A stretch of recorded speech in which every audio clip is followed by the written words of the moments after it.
On April 15, 1861, President Abraham Lincoln issued a proclamation calling forth the state militias to suppress a rebellion, and men from Red Wing and the surrounding areas answered the call in droves. During the ensuing battles of the Civil War, they fought for their country with the tools of their time. Their history and sacrifice are important, and one group is helping to keep it alive. Join us as the 2nd Minnesota Battery of Light Artillery Reenactors demonstrate the firing of a Model 1861 10-pounder Parrott Rifle. It is a cannon just like the soldiers from our area would have fired on those battlefields long ago. The men trained over and over and over again by detail so that every man knew what his responsibilities were to get this gun fired. On the battlefield, you'll only hear 3 commands. The gunner will say load, ready, and fire, the way it was done on the battlefield. Corporal, commence firing. Load, 1,500 yards, shell.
Cups to the ready.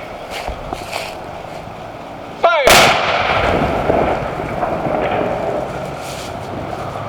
Cease firing! Cease fire!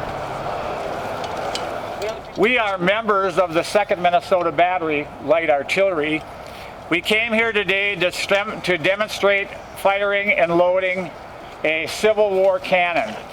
The gun we've brought here today is our 10-pounder Parrott Rifle, model 1861. 1861, the year it was invented. The tube is a cast iron tube. It has a wrought iron reinforced band across the back. That was Robert Parker Parrott's pattern. The tube weighs 900 pounds. The oak carriage that it's on is another 900 pounds. So as this gun sits here, it weighs 1,800 pounds.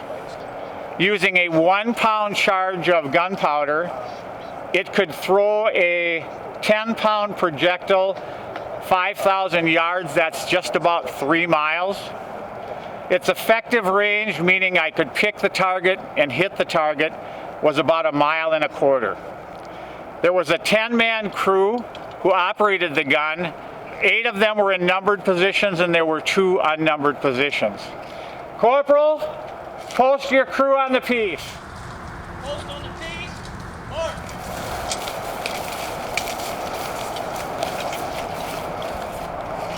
Take implements.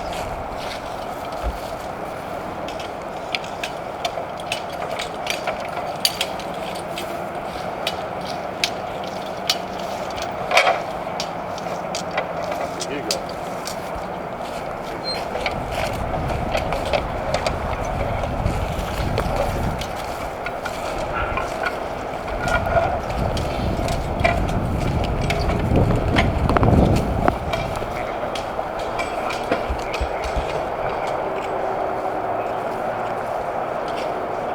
Each man in the gun crew has specific duties and responsibilities.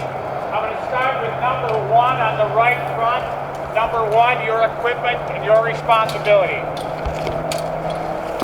My equipment is the sponge ram, and my responsibilities was to use the sponge first after the gun is fired to clean out the tube, and then once that's completed, we'll use the other end with the ram to actually insert the charge down the tube.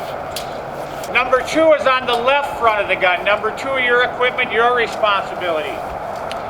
Okay, I'm the number 2 on this gun. Now the implement that I'm holding is called a worm. Now the worm was used very seldom because we had fabric bags back in those days, but occasionally it was needed to clean out the tube. Now my second duty was to insert the powder cartridge and the projectile in the gun itself. Number 3, your equipment and your responsibility. My position is the number 3. I have 2 implements, a thumb stall that I will use to cover up the vent so that there's no oxygen will get in there. My other implement is the brass priming wire, which will be used to insert into the vent to make sure it is clear so that the powder from the priming will go in. Number 4, your equipment and your responsibility. I'm the number 4 position. I have 2 implements. One is a friction primer, which I'll insert into the vent of the gun. The second is a rope lanyard I'll attach to the friction primer. I am the trigger of the gun. When I pull the cord, the gun will fire. Numbers 5, 6, 7, and 8 are back at the limber where the ammunition was. I'm going to start with number 5 and number 7, who had similar responsibilities. Number 5, your responsibilities and your equipment.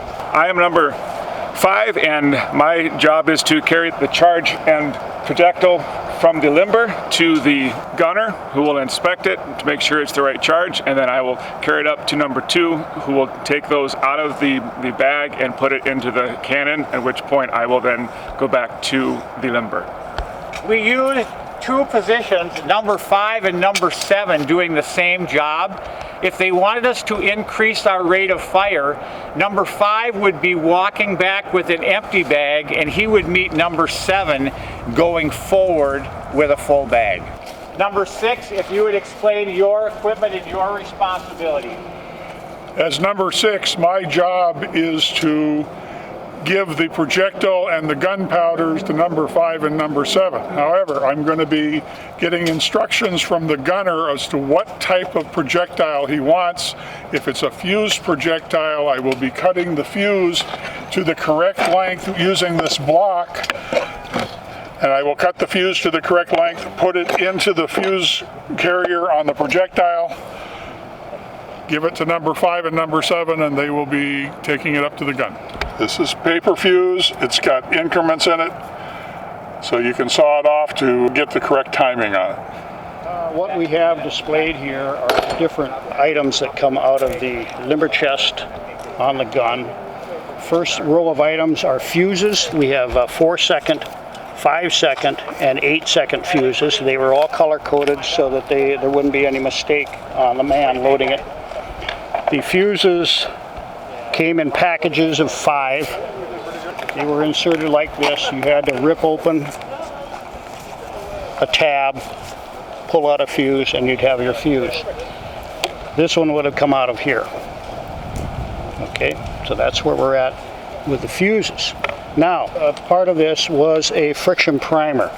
This is the package they came in, again 5 to the package, and they were pulled out as needed and given to the gunner to hand off to number 4. Or number 4 would have a series of these in his pouch already. Back over here we have the 1-pound powder charge that would have gone into the gun first to carry the round down range. If they called for a fused round, they would have to use this plug. They would have to put the fuse into a fuse cutter. That's assuming that the fuse was less than needed. This is the 5-second fuse. If we're going to cut this off, it would be sliced off with a knife and placed into the fuse plug. That plug in turn was screwed into the round. This is a shell, common shell. This would be filled with gunpowder. So that's a common shell. This is the fuse plug for an impact round. This has a musket cap on it. It's a slider. It goes inside the fuse plug, and then this cap is screwed on.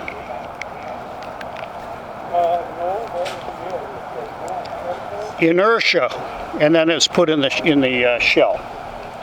So when the gun goes off, inertia keeps that slider to the rear as it's flying down range, and when it hits something hard, that slider will run forward, hit the stop, set off the gunpowder, and you have your explosive charge. The next round is called case shot. This is what case shot looked like.